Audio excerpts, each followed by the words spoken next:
Hallo ihr liebe Leute, hier ist wieder der Yankee mit Let's Play Gothic 2 auf Pelzig. Und ich würde sagen, wir können jetzt unser Beute Hey, abliefern du. und dann geht's durch das Portal. So, Wegen der fehlenden Ornamente.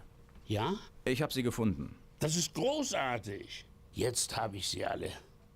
Jetzt müssen wir sie nur noch zusammenfügen. Wir müssen mit vereinten Kräften wirken, um das Ornament wieder zu einem Ring zusammenzufügen. Hier, ich kann dir für deine Mühen einige Goldmünzen geben. Folge mir. sehr schön. Na dann, geh mal ein bisschen schneller, Kerl.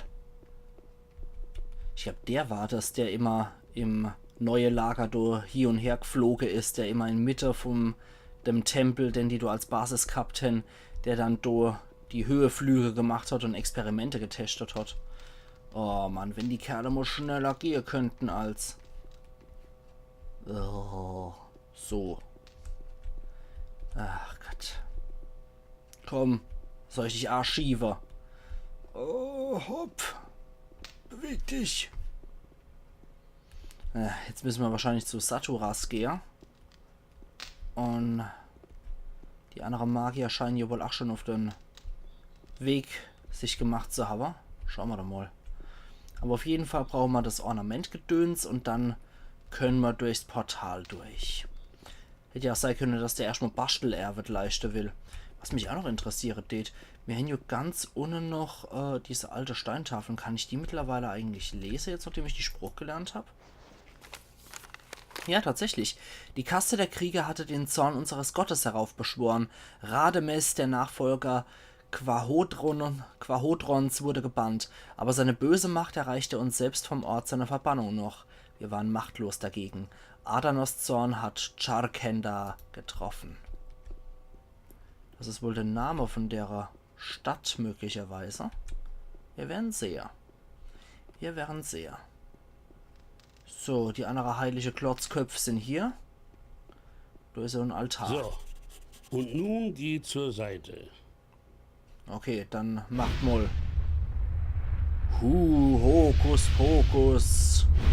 Fidibus. Ich meine, Sekunde Kleber und Geduld hätten es auch gebraucht, aber na gut. Muss man die mal ein bisschen rumkaspern. Zu irgendwas müssen Magier Joachim fähig sein, ne? Ein schönes Thumbnail gibt es bestimmt ab.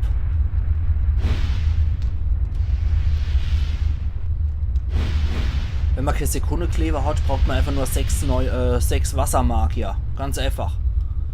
So, wie hört's aus? Noch nix. Und ich dann endlich so weit her. Mach. Gewitter erleid. Die lassen es aber krache hier, die Bursche. Okay.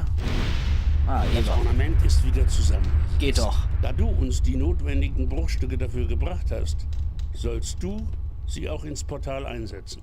Geh zu Cool. Saturas und lass dir den zusammengesetzten Ring geben. Das Portal wird sich dann hoffentlich öffnen. Cooler Scheiß. Okay. Gut, dann geben wir mal den Ring für Stargate und dann machen wir das. So. Sati.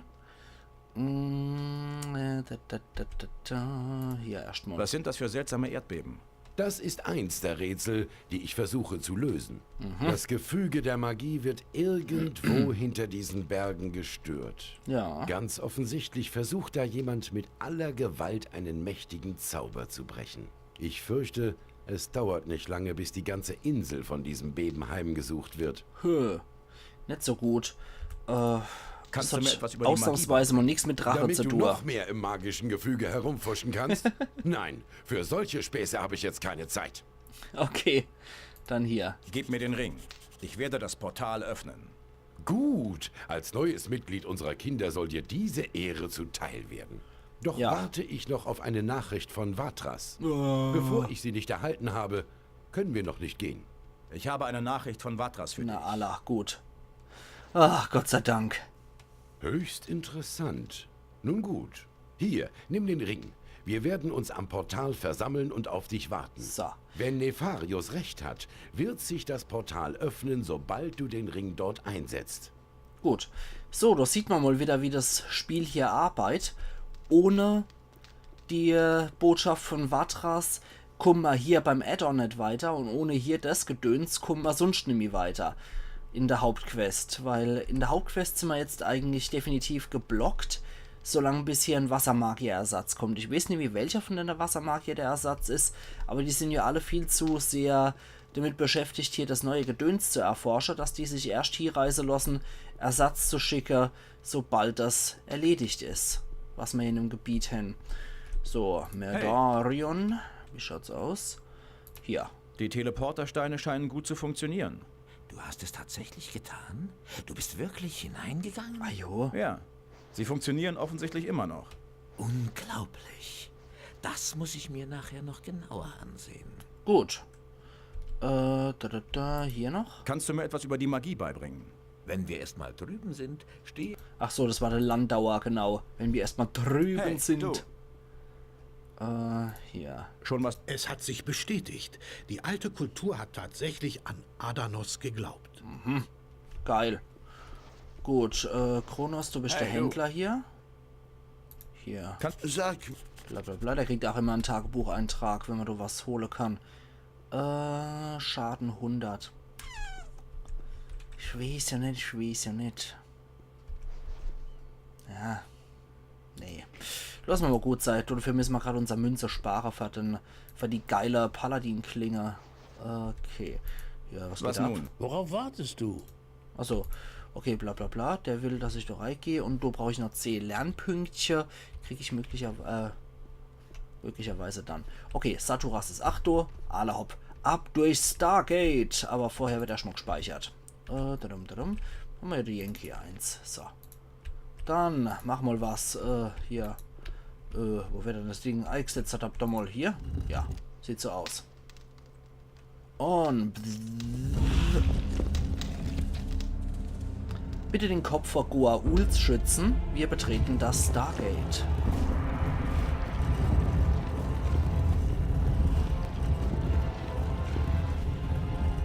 Sehr cool. Das gibt auch ein gutes Thumbnail. Sehr schick. Das sieht ein bisschen aus wie das Portal, durch das ich der Schläfer gezerrt habe. Hoffen wir, dass wir nicht beim Schläfer landen, der erstmal Servus sagt und mich dann in 1000 Stücke robbt. Ja, die lesen alle lieber, als man durch hinzugucken. Na, das sind so richtige Akademiker. Na gut, dann gehen wir ins neue Gebiet rein. Wie ihr seht, voller Ruine und voller Wildnis. So, die hatten offensichtlich recht. Es gibt hier auch so einen Portaltempel. Um den kümmern wir uns auch gleich einmal. Aber zuerst brauche ich einmal eine Fackel. Weil hier sieht so aus wie Sau. Gold, das nehmen wir doch sofort. Dolch. Ja, wir dokumentieren das nicht in situ, aber gemerkt haben wir uns natürlich alles. So, weiter geht's. Kohle, genau. Mach. Jo, wie schaut's dann hier aus? Ah, Steinpult. Glücklicherweise können wir die Spruch lesen. Ah, leider kein Text, der uns angezeigt wird. Aber wir können ja mittlerweile die Spruch lesen. Zumindest die Bauern- und die Kriegerspruch. Ah, Kohle ist ja auch nochmal. Kann man auch gut gebrauchen. Irgendwann vielleicht einmal, eventuell wird es sich zeigen. Und dann schauen wir mal. Hier ist auch noch ein Stäbpult. Vielleicht, wenn ich dann die nächste Stufe erreicht habe, dann werde ich nämlich mal 10 Lernpunkte mit den 5, die ich schon habe, in die Sprache der Priester investiere. Haben wir das nämlich völlig durch. Da kann ich noch 20 Lernpunkte sparen, damit ich dann den Stärketrank lernen kann. Okay, bei dem Skelett ist nichts mehr. Sichel. Alte Münze, nehmen wir doch auch natürlich alles. Ja, ihr habt vielleicht in dem Ladebildschirm so eine Gottesarbeiter-ähnliche Kreatur bemerkt. Das sind neue Gegnertypen, die es dann hier im Add-on-Gebiet gibt. Genauso wie diese hässliche Steinstatuen, aber alles zu seiner Zeit. Hässliche Stellstatue. Hallo? Steinwächter? Herr Wächter? Ja.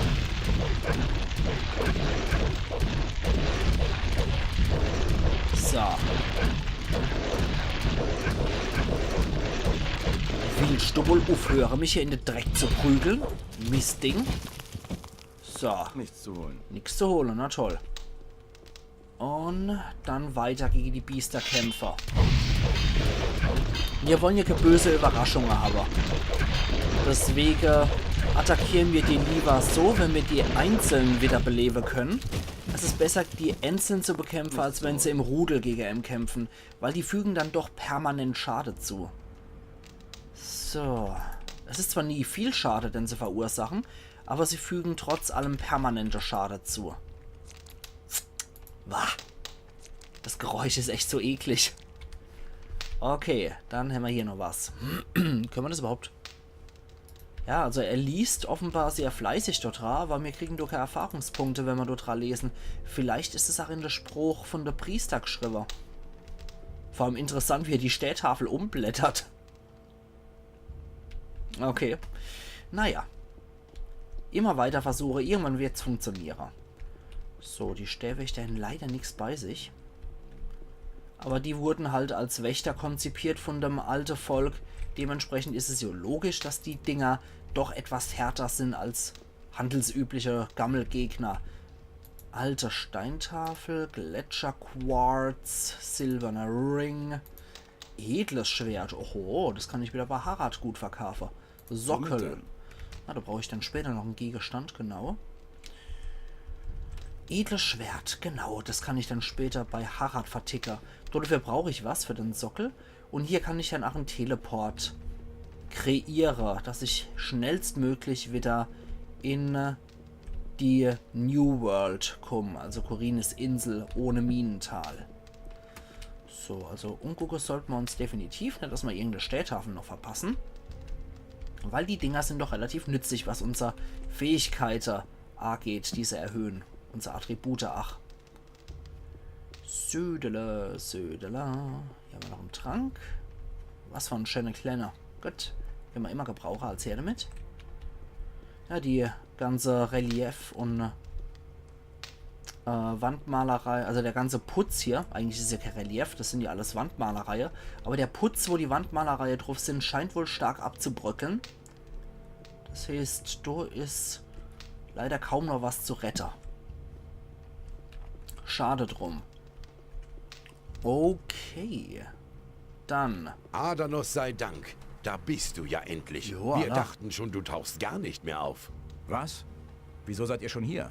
Du bist durch das Portal gegangen und wir folgten dir. Es dauerte nicht lang, da sind wir hier angekommen. Doch du warst nicht da. Wir sind schon einige Tage hier. Doch Gott. Einige Tage? Wie kann das sein? Nachdem wir dich hier nirgendwo finden konnten, hat Nefarius versucht zu ergründen, was schiefgelaufen sein könnte. Er wirkte bisher ziemlich ratlos. Naja, du bist ja jetzt hier und kannst mit deiner Arbeit beginnen. Mal wieder so ein typischer magischer Scheiß, dass ich zeitversetzt hier angekommen bin. Was ist in der Zwischenzeit passiert? Wir haben eine Menge neuer Erkenntnisse gesammelt. Die Erdbeben scheinen hier tatsächlich stärker zu werden. Wir sind nicht mehr weit von ihrem Zentrum entfernt. Die Erbauer dieser alten Bauwerke hatten damals hier eine Stadt errichtet. So viel können wir schon mal sagen. Wow. Doch aus irgendeinem Grund ist ihre Kultur untergegangen. Bisher können wir allerdings nur Vermutungen anstellen, warum. Na toll. Hier. Habt ihr schon eine Spur der vermissten Leute ausgemacht? Erst gestern haben wir die Leiche eines Fischers gefunden. Sie liegt unten, in einer der Ruinen im Osten. Sieht ganz so aus, als ob es ein Fischer aus Khorinis gewesen ist. Das solltest du dir ansehen. Okay. Dann hier. Was ist mit Raven? In Ravens Brief war von einem Tempel die Rede und dass er versucht hineinzugelangen. Wir sind einstimmig der Meinung, dass es sich dabei um einen Tempel Adanos handelt, den Raven zu entweihen versucht. Ui. Die Erdbeben sind offenkundig das Resultat von unheiligen Beschwörungen, die ständig gegen einen mächtigen Zauber prallen. Die Tore des Tempels sind magisch verschlossen und genau dieser Zauber ist es, der die Steinwächter auferstehen lässt. Okay. Der Tempel wehrt sich. Wir müssen Raven aufhalten, bevor er ins Allerheiligste eindringen kann. Ja, machen wir das halt. Hier.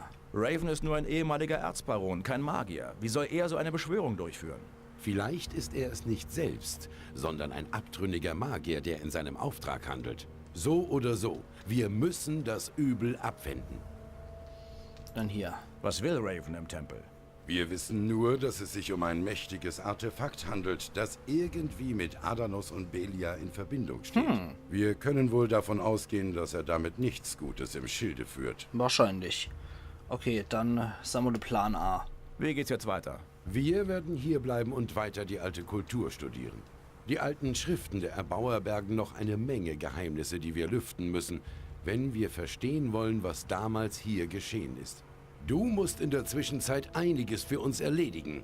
Natürlich, also ich mache mal wieder den Laufbursche. Was soll ich tun?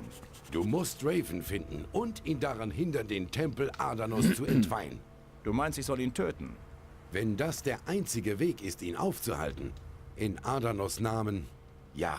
Sammle auf deinem Weg auch alle alten Reliquien und Niederschriften der Erbauer, die du finden kannst, und bringe sie zu uns. Okay. Wir müssen noch mehr wissen über dieses Volk und seinen Untergang. Nur wenn wir Ravens Pläne durchschauen, können wir sie auch durchkreuzen. Des Weiteren musst du einen Weg finden, die Sklaven zu befreien. Ist das alles? Das mache ich doch mit links. Ich weiß, dass es viel verlangt ist. Sieh es als eine Chance, mein Vertrauen zurückzugewinnen. Ja, vor allem die stehen alle da und machen hier einen auf Herr Studiosus und ich darf hier die ganze Scheiß-Arbeit machen, muss das machen, wofür die eigentlich herkommen Ich sind. werde mich dann mal auf den Weg machen. Eine Sache noch. Raven hat eine Menge Banditen um sich geschart. In deiner Abwesenheit haben wir ein anderes Mitglied vom Ring des Wassers hierher geholt. Wir haben ihn in den Sumpf geschickt. Er kam nicht zurück. Wir vermuten, die Banditen greifen alles an, was nicht aussieht wie sie selbst. Okay. Besorg dir also eine Rüstung der Banditen. Nur so wirst du dich ihnen nähern können, ohne dass sie dich gleich angreifen. Okay. Ja, also ohne den namenlosen Held habe ich das Gefühl, wären die alle total aufgeschmissen.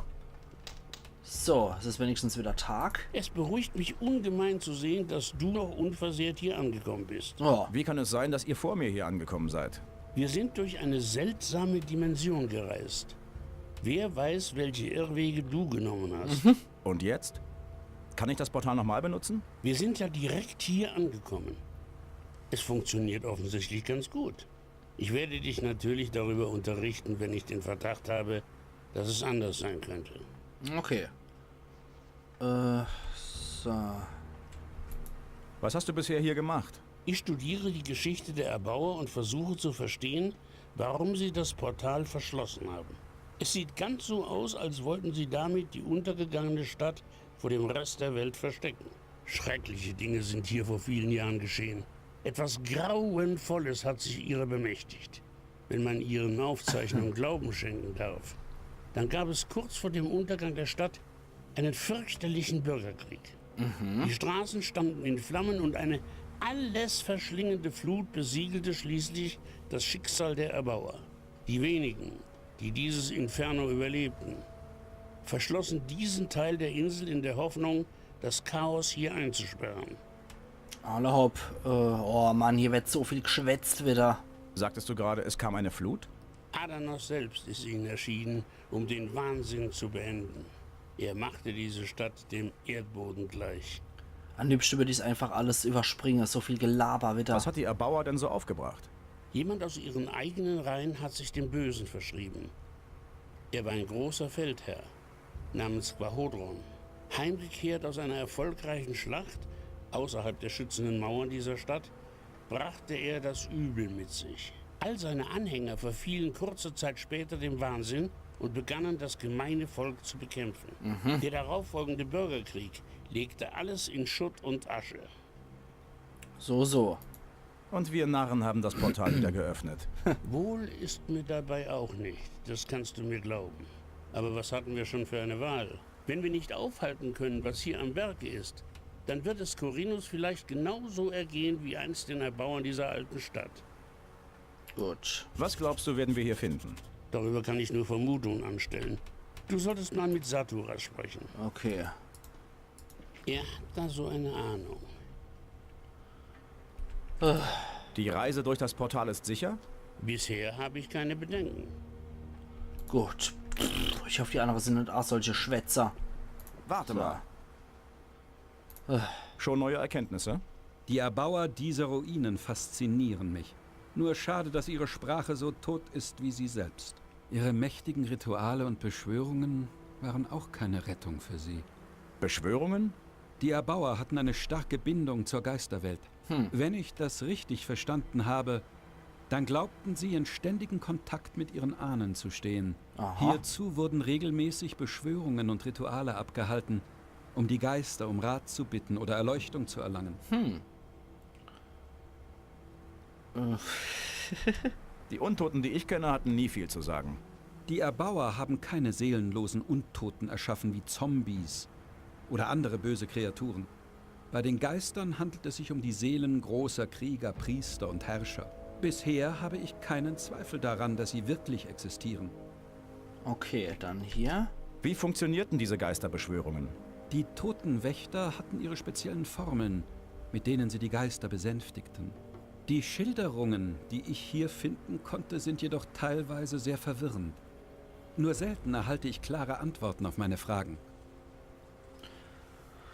Wenn ich einen Geist sehe, dann sag ich dir Bescheid. Ja, ich bestehe darauf. Alles klar, sehr schön. Dann Lehre mich Die hohe in der bla bla jeder bla. Okay, das kostet immer noch 15 und die Hämmer leider noch nicht. 450 Erfahrungspunkte brauche ich noch. So, dann will ich mich jetzt auch noch mal ein bisschen umgucken hier. Kronos. Schön, dich zu sehen. Wir befürchteten schon das Schlimmste. alles halb so wild. Wie sieht's denn aus? Es ist eine sehr gefährliche Gegend hier. Einige von den Tieren hier in der Gegend hat niemand von uns jemals zuvor zu Gesicht bekommen. Ganz in der Nähe gibt es einen großen Sumpf, der sich einige 100 Jahre unbemerkt entfalten konnte. Es vergeht kein Tag, an dem wir nicht von den Biestern aus diesem Sumpf angegriffen werden. Okay. Ich rate dir, vorsichtig zu sein, wenn du hier herumspazierst. Gut, dann hier. Gibt's was Neues über die Steinwächter? Wir haben schon einigen von ihnen den Garaus gemacht. Sie stehen wie zur Salzsäule erstarrt da und regen sich nicht. Doch der Schein trügt. Wenn du zu nahe an sie herangehst, werden sie dich angreifen. Es besteht kein Zweifel, dass die Quelle ihrer Macht hier irgendwo zu finden ist. Okay, dann Lass uns... bla bla bla. Taifun. Zweihand. Talentbonus. Braucht Stärke 45. 75 Schade macht das Dingens. Okay. Stab der Wassermagier. 65 Schade. 35 Stärke. 4 Zweihand Talentbonus. Interessant. Da hat er noch ein paar andere Sachen. Runenbuch der Feuermagier. 1., 2., 3., 4., 5., 6. Kreis. Runenbuch der Wassermagier. Das vergessene Tal der Erbauer. Ja, Soldmakafer. Und Runensteine können wir leider nur verwenden, wenn wir auch wirklich ein Magier sind. Geysir gibt es ja noch als Zauber. Den kenne ich noch nicht. Oder habe ich auch noch nicht verwendet. Rohe Erzklinge, Paladin, Schwert. So, das können wir auch noch verticken. Ja, es gibt anscheinend jetzt ein paar neue Sachen hier kennenzulernen, die wir vorher noch nicht kannten und hatten. So, da können wir hier noch den Schampel verticken. Zack. Das Dämonenherz behalten wir auf jeden Fall. Crawlerzange. Lassen wir auch erstmal sein. Okay, gut. Dann gucken wir uns hier nochmal ein bisschen um. Ja, sorry, das ist halt wirklich eine arg laberlastige Episode. Anders kann ich es gar nicht nennen. Die ganze ganze Wassermagier sind so geborene Schwätzer. Ich würde es am liebsten alles überspringen, was sie sagen, aber ich will ja auch, dass ihr was von der Story mitkriegt. Links, rechts. Es muss halt einfach mal sein, dass es einmal Episode gibt, die etwas laberlastiger sind. So, dann können wir hier noch ein bisschen Zeug brote, damit wir das Salmonelle-Fleisch wegkennen. So. Und ja, wie gesagt, es muss hin und wieder einmal sein. Ansonsten wird man ja gar nichts von der Story hier mitkriegen. Und das Add-on-Gebiet hat eigentlich an sich schon eine ganz coole Geschichte. Und die Wassermagier sind ja auch nicht unser Kampfverbündeter. Das sind wirklich nur die Akademiker, die hierher kommen, um das Zeug zu studieren und zu erforschen, was hier eigentlich abgeht. Aber im Endeffekt ist derjenige, der es löst, ist natürlich mal wieder der namenlose Held. Das ist, glaube ich, Saturas. Genau, zu dem sollte ich sowieso nochmal gehen. Da kann ich genauso gut vorher nochmal reingucken. So, jetzt hat er fertig gelesen. Jetzt denkt er erstmal. Sieht so aus, als hätten sie hier tatsächlich auch schöne Basis sich erbaut mit Alchemie und Pipapo. So. Dann können wir hier schon mal... Können wir spezielle Tränke brauen? Ah, Geschwindigkeit. Okay. Können wir einen Extrakt der Heilung, wäre vielleicht schon mal nicht verkehrt. Können wir ja schon mal im Vorfeld machen, sowas. Okay, hier hinten ist noch ein Krautstampfer und ein geweihtes Wasser. Das ist auch nicht verkehrt als Ingredienz. Das können wir, glaube ich, später auch ganz gut gebrauchen. Ich weiß nicht, braucht man das eigentlich für die Schwertweihe? Ich bin mir nicht mehr ganz sicher, aber kann nicht schade, geweihtes Wasser zu haben. Hier. Welches arme Schwein habt ihr in den Sumpf geschickt? Sein Name war Lance. Ich fürchte, er ist nicht sehr weit gekommen. Dann hier. Wo werde ich eine Banditenrüstung finden, die mir passt? Im Westen scheint es ein Lager der Piraten zu geben. Soviel wir wissen, stehen sie in Kontakt mit den Banditen. Okay. Ich denke nicht, dass sie dich angreifen werden, wenn du zu ihnen gehst. Vielleicht kannst du bei ihnen Hilfe finden. Schauen wir mal, ja. Dann, hier. Nefarius erzählte mir von einer Flut. Es steht geschrieben, dass Adanos selbst vom Himmel herabstieg, um die Ungläubigen zu strafen und sie ins Reich der Toten zu verbannen. Entfacht von seinem heiligen Zorn ließ er das Meer auf die Erbauer dieser Stadt herabfallen und fegte sie hinfort. Nett. Der Sumpf im Osten ist noch ein Zeuge dieser Ereignisse der Vergangenheit. Reizend. Was kann Adanos so zornig gemacht haben? Der Tempel dieser Stadt war einst ein großes, strahlendes Bauwerk. Alle verehrten ihn und beteten zu unserem Gott Adanos. Rhademes, der Sohn des Feldherrn Quahodron, entweihte den Tempel. Einer nach dem anderen verfiel daraufhin dem Bösen. Ich vermute, das konnte Adanos ihnen nicht verzeihen und seine Rache kam über das Land. Ja, dann Umso löschen wir mal wichtiger ganze ist Kultur es, aus. dass wir Raven aufhalten. Er ist im Begriff, genau das Gleiche zu tun. Okay. Dann... Wegen Hast du etwas bisher noch nicht. Ich Ah, okay, das ist einfach nur bla bla. Adanos. Ja, Adanos, Pipapo, halt die Gosch. Gucken wir mal, was die anderen noch hier hin. Das sind dann Teleporter. Interessanterweise ist das nicht Wester, sondern das ist Oster und das ist Wester. Man kann sich immer grob daran orientieren, dass der Tempel Norde ist. So, Alchemist. Hier. Hast du das hier erwartet? Auf keinen Fall. Ich bin überwältigt, wie groß die Stadt gewesen sein muss. Die meisten Gebäude sind unter Stein und Erde verschüttet, aber die Ruinen, die die Zeit überdauert haben, sind über das ganze Land hier verteilt. Es müssen Tausende gewesen sein, die hier gelebt haben. Gut, dann... Was werde ich da draußen finden? Im Osten gibt es eine große Festung in einem riesigen Sumpf. Soweit wir das von hier aus beurteilen können, haben sich die Banditen dort verschanzt. Jo. Wenn ich du wäre, würde ich nicht darunter gehen.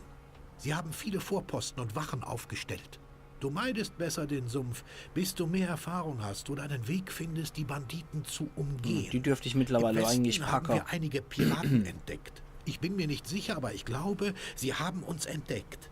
Scheint sie aber nicht sonderlich zu stören, dass wir hier sind. Okay. Dann... Erzähl mir mehr über diese Gegend. Was willst du wissen? Was ist im Norden? Wenn ich den Aufzeichnungen der Erbauer Glauben schenken darf, dann wirst du dort ein großes, von hohen Felsen umringtes Tal finden. Dürre und Wüstensand bestimmen dort die Landschaft. Aha. Wo komme ich hin, wenn ich nach Süden gehe? Das Land im Süden ist sehr zerklüftet. Serpentinenartige Wege, Wasserfälle und in Felsen gehauene Ruinen wirst du dort finden. Jo. Was war noch mal im Osten? Der große Sumpf, nicht Bla nur bla bla. Sorry, aber das muss ich jetzt überspringen. Nein, aber irgendwo dort muss die Küste sein. Ich vermute, dass die Piraten dort ihr Lager haben. Okay. Nicht weit von hier, im Osten, haben wir die Leiche eines Fischers gefunden. Das soll Okay, das sollten wir anrufen, Sucher. So, dann, war noch hier was. Kannst du mir deine Fähigkeiten beibringen? Ich kann dich in der Kunst der Alchemie Ah. Okay, dann, Lehre mich. Was will? bla bla. Geschicklichkeit. Ah. Der Hansel kann mir Geschicklichkeit beibringen. Und Konstantino kann mir dann das Stärketrank beibringen. Na, das ist nützlich. Mit dir hat es schon. Und da drüber ist noch einer. Zwei noch. Ich gucke mal, ob ich mit denen noch ein bisschen schwätzen kann. Darion. Hör mal. Seltsam, findest du nicht? Diese Teleportersteine scheinen nicht zu funktionieren. Und trotzdem hört man sie surren.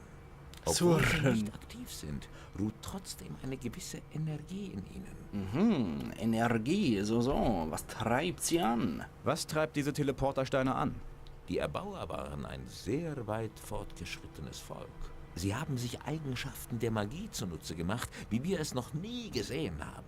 Ein Netz von Teleportersteinen wurde aufgebaut, das die Erbauer schnell von einem Ort der Stadt in den anderen bringen konnte. Die Steine hier bilden offenbar eine Art Zentrum. Was glaubst du, müsste man tun, um sie zu aktivieren? Ich habe da so eine Ahnung. Ich brauche nur noch einen Beweis für meine Vermutung. Ich hatte schon vor Tagen so ein Gefühl, als hätte ich die Bauweise dieser Objekte schon früher einmal gesehen. Ich schätze, wir müssten ihnen eine verdammt große Menge an magischer Energie zuführen, damit sie wieder ihren Dienst verrichten. So. Wo hast du diese Teleportersteine schon Raimund mal auf gesehen? Strote aus Gothic Du Ends. bist doch damals auch in der Strafkolonie gewesen. Genau. Sind dir diese Steine niemals aufgefallen? Doch, da waren die Fokusstäbe drauf. Ich bin ziemlich sicher, dass man sie heute noch dort finden kann. Was könnte genügend magische Energie dafür aufbringen? Da fällt mir nur eins ein. Ein magischer Fokus. Ich meine einen der 5 Fokussteine, mit deren Hilfe damals die magische Barriere im Minental erschaffen wurde. Soviel ich weiß, hast du sie für uns vor einiger Zeit wieder beschaffen müssen. Ja, ich kann mich erinnern. So. Wo sind die Fokussteine heute? Sie sind mir anvertraut worden. Ach. Ich soll sie verwahren, bis wir wieder Verwendung für sie finden. So wie es aussieht, ist es jetzt soweit. Sehr praktisch natürlich. So. Du sagtest, du brauchst einen Beweis für deine Vermutung. Man müsste einen magischen Fokus an diese Teleportersteine anschließen. Aber ich wüsste nicht wo. Das mache ich schon. Ich habe genug gehört. So. Gib mir einen Fokusstein. Ich will versuchen, ob ich die Teleporter zum Laufen bringe. Na gut, aber pass gut darauf auf, hörst du? Saturas würde mich köpfen, wenn wir sie verlieren. So, aber nur Anna. Dann. Kannst du mir deine magischen Fähigkeiten Hat sie beibringen? versprochen. Ich kann dir zeigen, wie du deine magische Kraft erhöhst. Okay. Gut, das war's dann hier. So, ihr liebe Leute. Ich gucke jetzt gerade nochmal rein. Ins Inventar, ob ich die da hab, die. Den Fokusstern, aber erstmal nochmal hier gucke. Epharios, mit dem habe ich glaube ich auch schon geschwätzt. So, der genau, sieht noch genauso aus wie in Gothic Ends. Fokusstein, kennen besondere Texte zu. Und nicht die Sache, ich mache jetzt hier erstmal meinen Cut und wir sehen uns dann morgen wieder zu Let's Play Gothic 2 auf Pelzig im Add-on-Gebiet von Nacht des Raben. Also machen's gut und bis morgen dann. Iron Yankee.